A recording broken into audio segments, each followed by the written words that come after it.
It's Robert here from robertcbrown.online. I hope you're having a terrific day wherever you are in the world today. Look, I wanted to make a quick video because I've gone through some incredible stuff recently in terms of emotion and just big stuff going on in my life with people that I love that kind of felt beyond my control. But it's thrown up a very, very important lesson, and it's the subject matter of this video today. I really wanted to talk to you about the power of your thoughts. The power of your thoughts to actually create that which you desire, and also equally that which you don't desire. Okay, to get to the point, let me give you the backstory. Just a few months ago, it was about 3.5 months ago, we got the awful news that my mum had developed pancreatic cancer. And the diagnosis was not good. It was basically that, that was tough to take, and the prognosis was even worse because they said basically we were looking probably around about 6 months. Unfortunately, it was in a position where they couldn't operate. It was too big, and they would probably cut into an artery if they even tried. So it was fairly damning, and as you can imagine, very close to my mum. Everybody in the family was devastated. My mum is a very, very sprightly 75-year-old, filled with life, and absolutely driven to help other people as well, which is wonderful, and has got an awful lot of value and an awful lot of purpose for being here on this earthly plane. And I kind of get a little bit upset if I think she's not going to be here, because I think my mum has got so much more to give to everyone. She's nowhere near the end of her journey. At least that's how I feel. But fairly damning news, I think you'd agree. Now, at the outset, mum was very, very strong about it, and decided that she was going to not going to, she wasn't going to do the chemo at all, and she was basically going to live out the remainder of her life as healthy as possible, rather than be at the mercy of the chemo and start to feel a bit rough and find that whatever time she does have left is not quality time. But anyway, we spoke to her and said, look, if there's a chance of maybe shrinking that tumour just a little bit, maybe you should just give it a try and see. And if it doesn't work, it doesn't work. But if it does, you've got some hope there that maybe previously you didn't have. And luckily, mum bought into that, and she went with the chemo. But what she also did, and I think that this is even more important, more critical than the chemotherapy, is the fact that she didn't buy into the kind of, you've got 6 months. She decided to carry on living life as if nothing had ever happened. Nothing had happened. Mum does an awful lot of work with people in Alcoholics Anonymous, and she has been doing for about the last 30 years or so. And she has helped so many people recreate their lives and turn it around into something that they enjoy living on a daily basis. And so many people, as a result, look up to my mum and see her as a bit of a saviour, I guess, for the things that she's done. But what it does, it gives her a drive and a purpose that's bigger than her. It's bigger than her. It's not just her own reason for herself. She's doing it for everybody else. And the more invested she became in this, and the more invested she stayed in this while she was going through her illness, the less she was thinking about her own situation. And of course, she's got a really, really big reason to keep going and to not kind of just give in to all of this. So anyway, long story short, 3.5 months later, I've just had some wonderful news from my mum that the tumour has shrunk by 6 millimetres all the way around. Now, they'll never get rid of it. It's inoperable. That's still the case. But what they have said is that not only has mum got a chance now of being around an awful lot longer than they originally thought, but there is a possibility that they might be able to keep that tumour just about where it is. And if they can do that, then mum's got a chance of living a normal life for the rest of the days.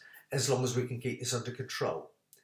Now, I ask you to wind back to 3.5 months ago when I mentioned that we first found out about this. I've had other family members, as I'm sure you have too, and I've heard of lots of other people outside of my family, that really when they get given kind of a time span like 6 months, they buy into it. And they kind of think 6 months, and their body starts winding down in preparation for actually, passing away, leaving. And I've seen this so many times. And I know what happens, of course, because it's been scientifically proven that every cell in your body is listening to every thought that you have, every belief that you have, and will react accordingly. So it's no accident that if you believe that you've got 6 months on this earth, you'll pretty much to the day have 6 months on this earth.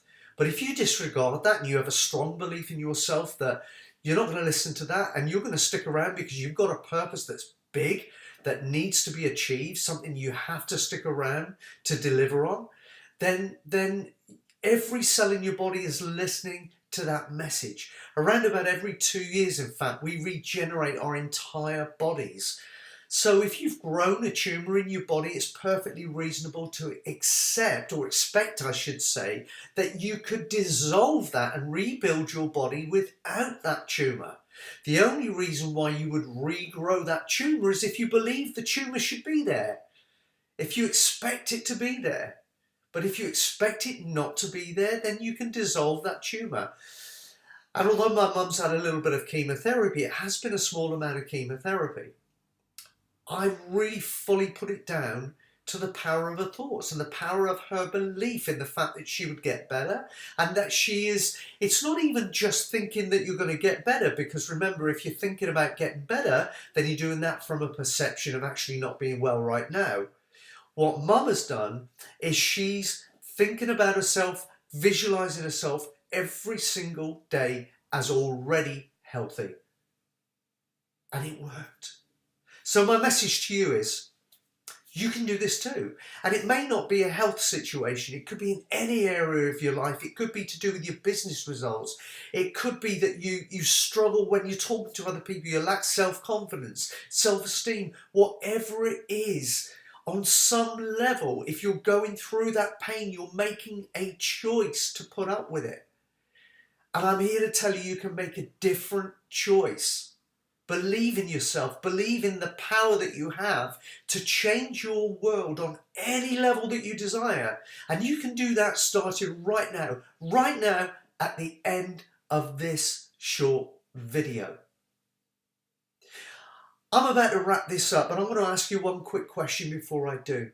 I want you to think back to the most recent time. There'll be a few, by the way. The most recent time where you've come up against a situation in life or in your business where you've maybe reacted in a way that is not probably the best version of you. It's not the best way that you could have reacted to it. As a result, you didn't get the end result show up that you would have liked in an ideal world. Well, listen, you can change that right now. Analyze what you've done wrong.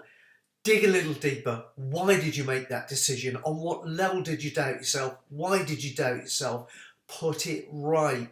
Think of yourself in glowing terms. You're a very special person. You're very unique. We each have powers and skills that others don't have that make us unique and very, very special. I want you to start to buy into your specialness, into your greatness. Believe in yourself. Take some action and make it happen. I believe in you. You've got to believe in you. Take that out into the world and make the world stand up and take notice. And start doing that right now at the end of this video. Anyway, look, I hope this video struck a chord with you. Nothing is insurmountable. Nothing is so big that you can't get over it and move forward. Nothing is bigger than you.